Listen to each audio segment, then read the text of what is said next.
woman who was cut into pieces before being burnt to death.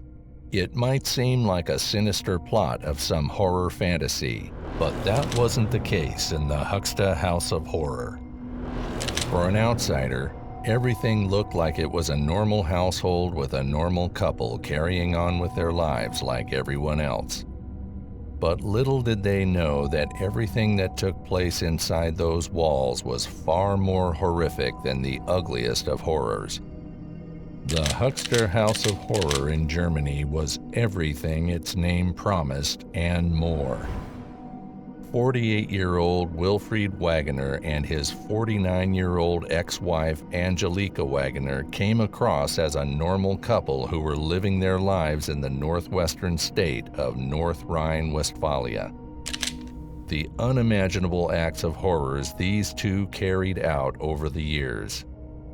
The wife, who was later titled a torture witch, would torture the trapped women as her partner brutally murdered them. But why and how did this seemingly normal couple end up carrying these horrific acts? How many women fell prey to their trap, and what were their intentions? Welcome back, armchair detectives. This is the True Detective Network, and in today's video, we're getting into the almost unreal and gut-wrenching tale of the Höxter House of Horror.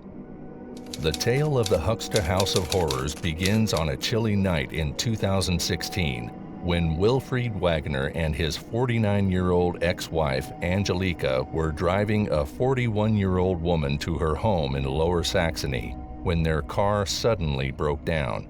The woman with them, Suzanne F., was severely injured and was holding on to her life in an unimaginable state. As they waited for a taxi, Suzanne's condition deteriorated rapidly, forcing them to call an ambulance. The ambulance arrived swiftly and rushed the woman to the hospital. She was unresponsive, freezing, and neglected, with a severe head injury and bruises covering her body. Despite the medical team's best efforts, the lady succumbed to her injuries only 7 hours later. The reason for her death remained a chilling mystery, and everyone was waiting for the paramedics' results. The results finally came in, and it was reported that the woman suffered from regular severe physical abuse. They also noted her missing toenails and decaying tissue near her tailbone. There was no way to save her. Her injuries raised suspicions, and the hospital authorities alerted the police. Suzanne F. was the last victim who fell prey to the Höxter couple and was tortured for over 2 months before her painful demise. Right after this incident, the authorities were swift to arrest the murderers, Wilfried Wagner and his 49-year-old ex-wife, Angelika Wagner. But as they investigated further, a shocking truth came to light. The couple had tortured over 7 women and killed them under their captivity. The most significant one was Anika, who was also the wife of Wilfried Wagner. But why did Wilfried murder his wife? For this, we need to learn more about Angelika and Wilfried's past. Angelika, her younger sister, and their family lived on a farm in East Westphalia, where she grew up in a peaceful, regular home with a loving family. She looked after her farm's animals and was always close to her father. Following her graduation from high school, she went on to work as a nurse. This is where she met Wilfried in 1999 after seeing an advertisement in the newspaper. Wilfried Wagner, on the other hand, was from Bochum and had a challenging upbringing. His childhood was filled with abuse as his drunken father frequently mistreated his mother, sister, and him. Soon their parents got separated and his mother was quick to move on to a new partner. However, things only got worse for Wilfried with his stepdad. In a disturbing revelation, Wilfried shared how his stepdad had sexually abused him and his sister for a really long time. With a tainted childhood and immense pain, Wilfried grew up to be a scarred and troubled man. But this, however, didn't stop him from having a family of his own. So he moved on with his life and got married and even had 2 kids. Things seemed to be going well until one day when it all crashed down. Wilfried had soon become the devil that he was once afraid of. Just like his dad, Wilfried also began abusing his wife. He received a nearly 3-year prison sentence for severely injuring his wife, ranging from abuse to severe bodily harm. After serving his time in jail, he met Angelika. Angelika believed that he was a reformed man after spending time in jail for his heinous crime. However, she would soon realize that this wasn't true. Wilfried showed his true colors and became violent soon after they were married. Angelika describes going through a period of 17 years of suffering. Wilfried would beat her if she disobeyed him, both in the Bosseborn house and in their prior shared flat. He threw her down the stairs, scalded her with boiling water in the bathtub, and choked her until she lost consciousness. The couple was married for 17 years, but split in 2005 for financial reasons. However, they continued living together. It is still uncertain what kind of bond they shared, but one thing was clear: Angelika underwent severe abuse by Wilfried. At some point, Wilfried came up with a sinister plan. He wants to find another woman with whom he could take his violent tantrums. And thus, the unlikely couple began their hunt for their next scapegoat to carry all their darkest tortures upon. For this, they had to find a place where they could lure their victims in. Back in 2011, they seized an opportunity to snag a bargain deal on a vacant house in the quaint village of Bosseborn, nestled in the scenic Weser uplands.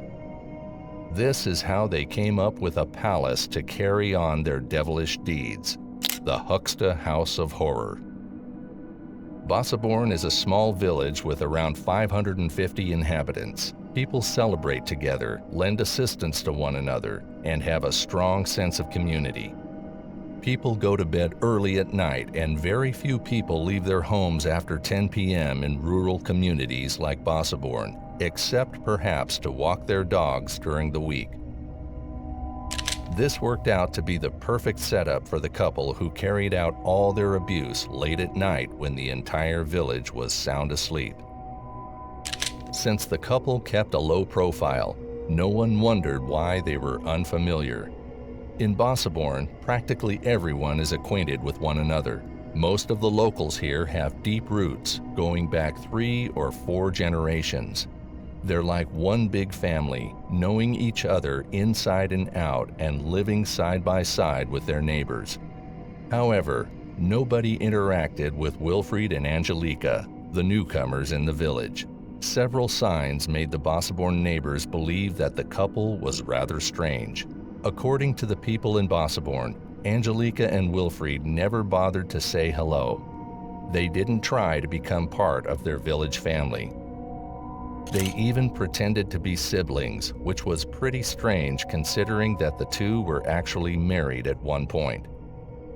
However, they did this to entice ladies to their homes. To do this, they used advertisements that were published online and in publications. Most of these ads were of Wilfried looking for a partner. Once the ladies saw these ads and came into the Höxter house, the women endured significant physical and psychological torture. All of the women who fell for these advertisements were severely mistreated by both Wilfried and Angelika. The victims were beaten, burned, scalded, and strangled by Wilfried and Angelika. They pepper sprayed them, took out their hair, and shocked them with electricity. Every square inch of the residence was searched by investigators looking for signs of additional women. The likelihood that even more women were held captive there cannot be totally ruled out completely. Following preliminary inquiries, the identities of 2 victims were made public. Their names were Anika and Suzanne F. However, Suzanne and Anika were not the only ones to be victimized. At least 7 women were tricked into entering the home under similar circumstances, where the perpetrators then took advantage of them financially and abused them. While some women were fortunate to escape this horrific ordeal, Suzanne F. and Uslar resident Anika, 33, sadly were not among them. Anika, the cherished third daughter of her family, was born into a loving household with 2 older sisters aged 17 and 18. Despite being gentle and sweet, she faced her own set of challenges growing up. In the summer of 2013, 33-year-old Anika came across Wilfried's picture in an advertisement. This seemingly innocent encounter would lead her into a nightmare she could never have imagined. Their connection quickly became intense. It went on from dawn until dusk. According to Anika's mother, Sigrid Kamish, every time she heard voice notes and WhatsApp messages, Anika would immediately run downstairs to her room. She pleaded with Anika, but Anika responded, "Leave me be, leave me be." She overheard Wilfried chattering and coaxing Anika again and again. This continued incessantly from morning until night. Her mother speculated that perhaps Anika found it nice that Wilfried acted like he was in love too. Towards the end, she felt like Wilfried was tempting Anika. Sigrid just couldn't connect with her anymore. Since her mother hadn't met Wilfried and Anika was in her early 30s, she couldn't intervene to stop her. Her philosophy was, if the shoe fits, wear it, assuming that since Anika was drawn to him, everything must be perfectly fitting. And then suddenly, Anika moved out. After just a few months, in November, Sigrid Kamish learned from Anika's voicemail that she had even gotten married to Wilfried. It happened very quickly. She expressed disappointment, but it didn't overwhelm her. She understood it was her daughter's wish to marry privately and accepted it, pondering, why not? In addition to all this, it was also revealed that Angelika also lived with the couple at Sotweg 6, pretending to be Wilfried's sister. Anika's role as the new wife quickly became clear. It was to assist her husband. When he speaks to her, she has to turn to face him. She's supposed to offer him tea at specified times without complaining. She was much like a slave under Wilfried, and if she didn't obey, there were severe consequences. Just a few weeks after their marriage, Wilfried delivered the first blow. To no one's surprise, Anika didn't fight back. The abuse kept going on, and as time passed, it only got worse. Slowly but steadily, Anika was isolated from her family and she barely spoke to anyone other than Wilfried and Angelika.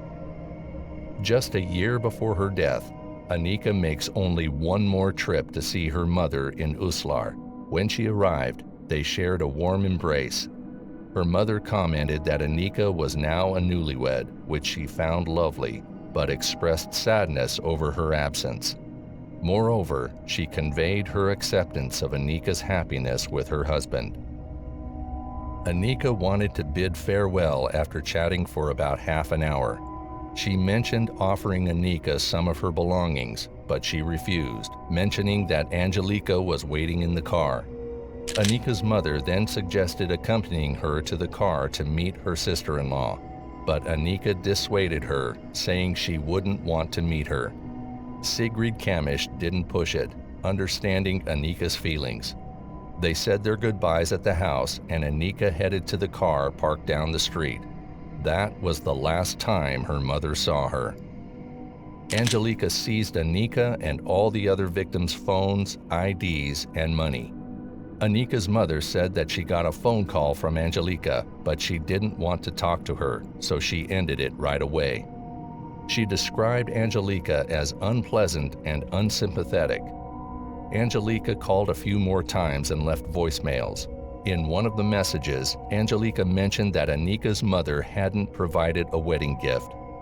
At first, Anika's mom was puzzled and questioned why she would give a gift when she wasn't aware of the marriage.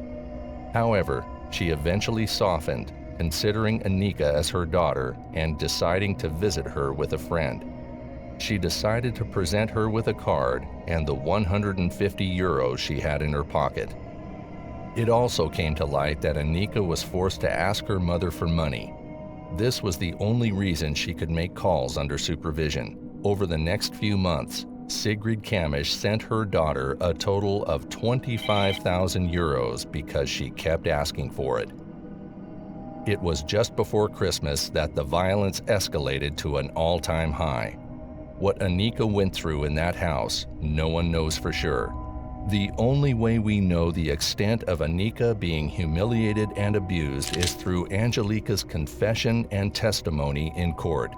Whenever she disobeyed, made mistakes, or simply when they were dissatisfied with her, they beat her, threw her to the ground, pulled out her hair, and kicked her. They forced Anika to take a substance that she was allergic to, which caused her joints to swell. Angelika detailed the different ways they tormented her. In Bosseborn, this horror went unnoticed. According to Angelika's testimony, Anika was handcuffed to the radiator every day. She grew more vulnerable and feeble as a result of the abuse. Angelika details every aspect of the torture. With her hands and feet bound, Anika is forced to spend her nights naked in the bathtub.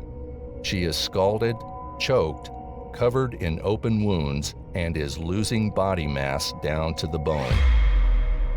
Meanwhile, while her daughter was experiencing hell on earth, Anika's mom was receiving texts from Anika on her phone, giving the impression that her daughter was doing well. Angelika kept texting Sigrid Kamish from Anika's phone for about 1.5 years.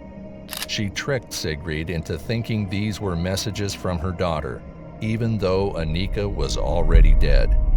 When did she pass away, and how? According to Angelika's statement, she froze the body, sawed it into pieces, burned it, and then scattered the ashes on the village roadsides in the winter. As Angelika testified about it, she showed no emotions, no remorse. She described everything in detail, not leaving out a single second of torment.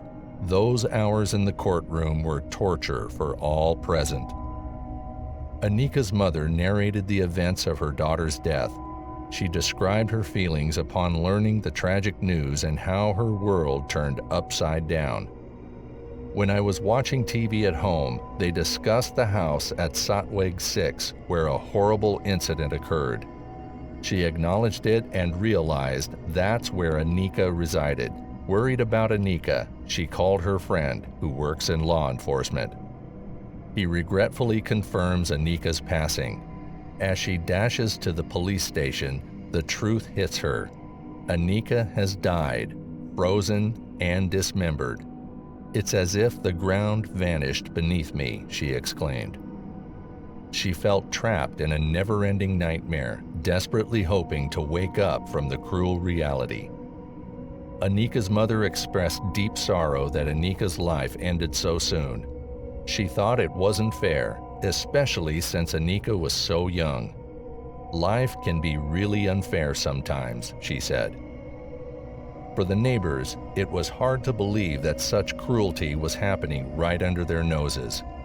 One of the neighbors expressed that it's hard to describe or understand what happened. She said she couldn't believe something like this had happened without their knowledge, right on their doorstep.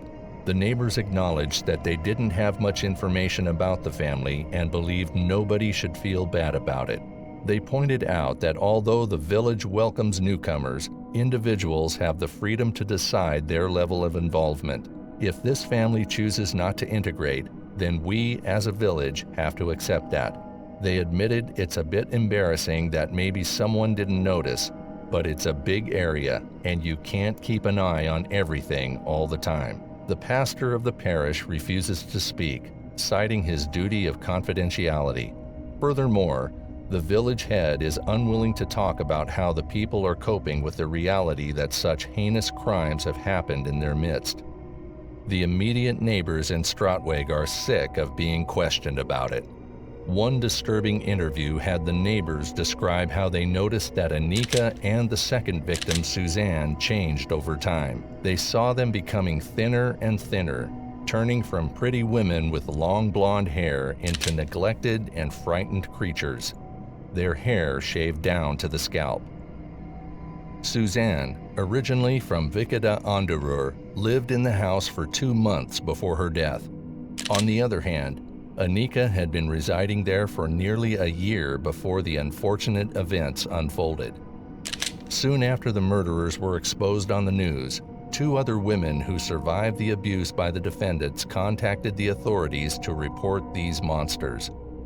One of the women contacted the police after seeing a picture of the Höxter House on TV. Police reported that the torture included tearing out clumps of hair and chaining victims to radiators for days. However, there was no evidence of sexual abuse. In October 2016, the trial commenced at Paderborn Regional Court. Sigrid Kamisch, Anika's mother, attended as a co-plaintiff. Week after week, she travels with her lawyer to court from Berlin, eager to confront the accused. Sigrid Kamisch shared her curiosity about the people on trial, wanting to see them face to face. As the trial opens, Wilfried and Angelika face charges of failing to prevent murder in 2 cases. Angelika stood in the court, shielding her face. In court, Wilfried and Angelika avoided eye contact with each other. Their lawyers claimed that the former couple, once allies, had turned into enemies now. The big question of who's responsible was on everyone's mind. The lawyers for both defendants were pointing fingers at each other. They talked about how different they were in smarts. Angelika having a high IQ of 120 and being smooth-talking and tricky. But Wilfried seemingly had a tough time expressing himself. He wasn't book smart, being a special needs student without finishing high school. His lawyers worried that people might not get what he meant because he struggled to talk clearly. Therefore, he was told to keep quiet at first. The lawyers avoided simply stating that the woman was a puppet in the hands of her ex-husband. Instead, they hinted that someone might have influenced her. They were cautious in their words and avoided jumping to hasty conclusions. Angelika admitted that she was trained. She said Wilfried made her do what she did. She didn't downplay what she did, confessing to hitting, kicking, strangling, and pouring water over the victims. But she also said Wilfried did the same. Sigrid Kamisch described Angelika as a real monster for what she did to the women. She couldn't understand why Angelika did what she did. She was conflicted as she considered Wilfried's involvement. As she watched him during the trial, she couldn't help but shake her head in disbelief. It seemed like he was trying to shift all the blame onto Angelika, completely denying any part in the wrongdoing. Sigrid Kamisch questioned the bizarre trial process and the length of the over a year-long legal proceedings at the Paderborn Regional Court. Even with all of the media coverage and public interest, the central question remained: how did they manage to trick these women into the house, and why did they treat them so cruelly? On the 9th day of the trial, the neighbors have to testify in court. One family lives right next to the horror house. They talk about August 1st, 2014, 2 days before Anika died. They observed her coming out of the house, falling in front of the door, and being unable to get up on her own. She was so weak. Angelika reportedly yelled at Anika to get up and kicked her twice in the stomach. Wilfried bluntly refused to assist her, instead pushing her back inside. When the judge questioned whether anyone considered helping Anika, not a single person even entertained the idea of lending her a hand. Hiltrud O., another neighbor, also testified that while the whole village talked about the family, she didn't witness the abuse herself. She questioned why they should feel guilty if they didn't know what was happening. Not a single soul had the slightest clue of what was actually happening there. The witnesses made it seem like the defendants didn't really want to connect with others. Instead, they seemed to stir up fights and arguments to keep people away from them. Neighbor Udo P. even said Wilfried once grabbed him by the throat and choked him. His mother had been afraid of Wilfried ever since. Another key witness admitted he noticed some things, but because they were always causing trouble, he pretty much ignored them. And he no longer cared about what was going on there or wanted to interact with them. He admits that, to some extent, he turned a blind eye. He just didn't want to know what was going on over there. Sigrid Kamish stated that she couldn't blame the neighbors. She expressed uncertainty about how she would react if she were in a similar situation as a neighbor. She suggested that perhaps out of fear, she might also choose to either turn a blind eye or take decisive action. She firmly stated that these kinds of situations weren't okay in a neighborhood, especially since she had lived in a village for a while. After her husband's death, Sigrid Kamish lived in Dinkelhausen, near Uslar, alone with her daughter for many years. Now she doesn't like going there anymore, she says. Everything reminds her of Anika and the happy years they shared. Sigrid Kamish also mentioned that Anika's former room still had many reminders of her, including her favorite doll and teddy bear. She added that Anika used to trust everything that was said to her, suggesting that Wilfried might have manipulated her. The 20th day of the trial was an important day for Sigrid Kamish and her lawyer, Roland Weber. They hoped to get answers to the question of how the couple managed to keep Anika and other women in their house. Today, these other women speak for the first time in court. But Anika, Suzanne, and the two victims didn't mark the end of the victims who fell prey to Angelika and Wilfried. Several of the extremely traumatized survivors dared to speak out only after Wagner Wilfried's arrest. They all spoke about how they were initially pulled towards Wilfried, the defendant, almost as if they were in love. But things soured quickly. One woman recalls being at his house in the fall of 2011. He locks her in the chicken coop for fun. She gets scared, calls her daughter for help, and manages to leave the house before it's too late. One woman didn't clean properly, so throughout the winter she was frequently locked up barefoot in the pigsty. She was forced to use the litter box as a toilet and had to sleep on the floor without a blanket. Once, Wilfried inexplicably hit her in the face with a shovel. Another woman lived in constant fear of Wilfried and had beatings all over her body. She managed to secretly call her brothers, who came to take her back. Another woman gave them her entire savings of 16,000 euros under constant pressure. Everything followed the same pattern for years.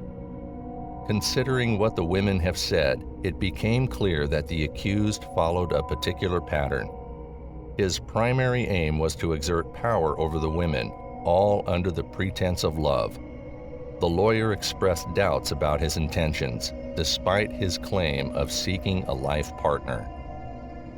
It's November 14, 2017, the 34th day of the trial. Wilfried's expert witness, a professor of forensic psychiatry, is expected to provide crucial insights.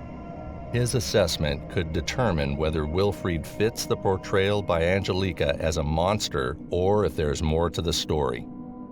Preliminary details from his report suggest a diagnosis of a sadistic and psychopathic personality with a high risk of reoffending. However, things take a different turn. Initially, the court expects the forensic professor to testify about what the defendant told him. It appears that the expert witness contradicts himself several times. As a result, the defendant's lawyer rejects the expert witness. Prosecutors demanded life sentences for the couple. Before the judgment, Angelika apologized to the victims for the first time, while Wilfried Wagner admitted he was unsure what was right or wrong. That's why therapy might be a good option. Wilfried received 11 years in a psychiatric ward, while Angelika got 13 years in prison. But does that account for the loss of the remaining or the unspeakable acts the couple carried out? And the horror house? It's empty again. When the police caught Scotsman Dave, the new owner of the house on Sotwig 6, they discovered a marijuana farm in the barn. There were more than 1,000 hemp plants worth 200,000 euros. Now, the house is set to be demolished for good. The Höxter House is a stark reminder of how evil feeds evil. Both Angelika and Wilfried Wagner were victims of some sort of abuse themselves. This doesn't take away from anything that the two criminals did, but it does make you realize how we cannot remove darkness with more darkness. The role that the neighbors played could have been significant had they made an effort to inform the authorities about this suspicious house and their horrendous neighbors. Lives could have been saved with a single call, which reminds us of the role we all play in society to voice what we believe in when we witness injustice around us. Thank you for joining us on this exploration of the Höxter case. Your engagement is truly appreciated. Stay tuned to True Detective Network for more gripping mysteries every week. Remember to subscribe for weekly updates on true crime and keep sleuthing. Until next time, stay safe.